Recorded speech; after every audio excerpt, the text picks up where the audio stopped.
These days, a website is basically like a business card. It's something you have to have. Somebody's gonna ask about it. Somebody's gonna check it if you're looking to do business with them. So make sure you have it. In this video, I'll give you some tips about what your website should have on it, some best practices, and so forth.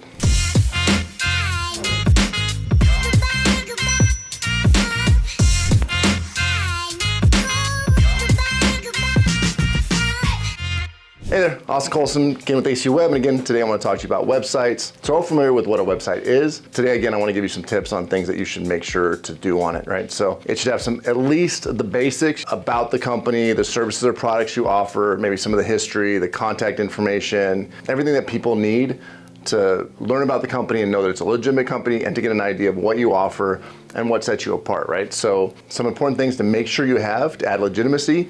One, make sure you have a phone number. Put it up top, make it prominent.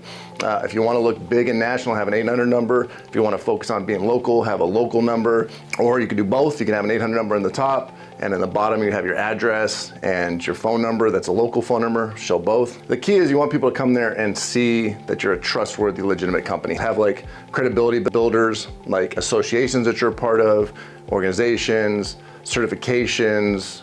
You know, if you're a contractor, make sure you have your license number. All of these things are important. It's also good to have a privacy policy and a terms of service. There's some templates online. It's really easy to get and really easy to add to your website. I can't stress this one enough. Make sure your website is mobile friendly and responsive. It should look good on any size screen that people look at it. When I say responsive, that means just that. So in the past, you had a mobile version and you had your regular desktop version. It was kind of like two different websites essentially. Now, as the screen size changes and you could literally like grab your browser and change the size of the window, things move around to fit. So whether it's on a small mobile device or a large screen, things are gonna scale and move accordingly. It's gonna look good on all devices and it's gonna load quickly. This matters for people coming to your website because like well over half of visitors are mobile. Some of our clients at 70-80% or higher that they're mobile users. Google cares that it's a good responsive website and that it loads quickly. It's just critical that if you're gonna build a website, make sure it's responsive. It's hard nowadays to get a site built that's not responsive, but just be aware of it and make sure. Make sure you have a good design. This is gonna be people's first impression in a lot of situations for you. It's either gonna be their first impression or how they verify you. So make sure it looks good. It's not crazy expensive to get a good template nowadays. If you're trying to build it yourself, you're trying to keep costs down, you can find good themes, good templates, and make it look nice. Ideally, have somebody like us build a nice professional website that really carries your brand through, has your brand colors, has your logo, fits the feeling and the messaging of your company. But regardless, however you do it, make sure you have a really good, clean design. Also make sure it's easy to use, user-friendly, make sure it has a good flow. If somebody clicks services, have a breakdown of the services. If you click a specific service, have a good write-up about that. Just make sure it's really easy, really intuitive, really easy to follow through, to find the information they need. A lot of people build very convoluted, very full websites.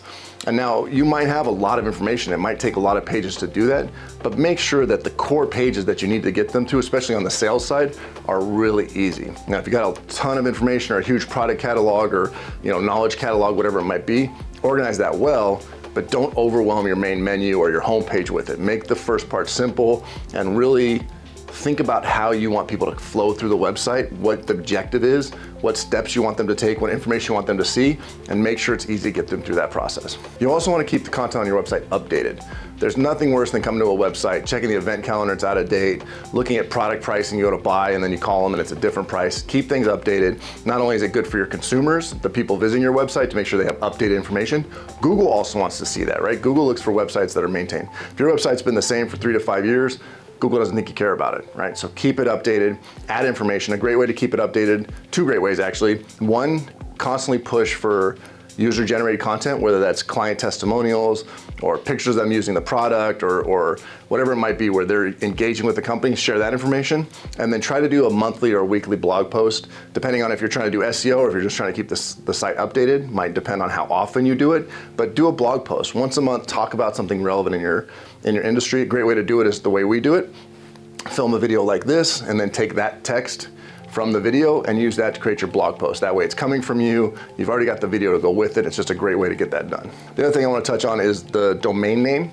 So if you already have a website, just keep your domain name, keep the URLs at the end simple, have like, acwebservice.com/blog/blog post, but with the keyword in it. But if you're getting a new domain, if you're starting from scratch, try to get a domain name that has the keyword in it. It doesn't have to be your company name. So like if we started over, I might have gotten, digitalmarketingforyou.com or something like that. That kind of sounds like the company name, but have the keyword in it if possible, right? Because Google's that's a big factor for getting to rank, and it's not that critical that your company name is in the URL. It's more important that you have keywords in the URL than your name. As soon as somebody sees the domain name, they're gonna see your logo, they're gonna see your information, they're gonna know it's you. But Google is gonna give you extra points or help you rank a little bit better if you have the keyword in the domain. Now, if you have the keyword in your company name, that's even better because that's everywhere now, right? That's on your Google My Business, that's in your domain, it's everywhere. But to recap, it's important to have a website. It's important to have a good domain name. Keep the site clean, attractive, easy to use. Make sure you have all the critical trust building factors so people know they're working with a real person that they can get in contact with if they need them. Make sure it works on mobile and just get it out there. And then keep this in mind. This is not if you build it, they will come. Building the website is the first part. That's printing beautiful brochures. Once you print the website, once you get the website done, you need to market it. You need to get it out there. You need to put on your collateral. You need to do SEO or pay-per-click or whatever it might be to drive people to it. Building it won't be enough, but make sure you have a good website. Let me know if you have questions.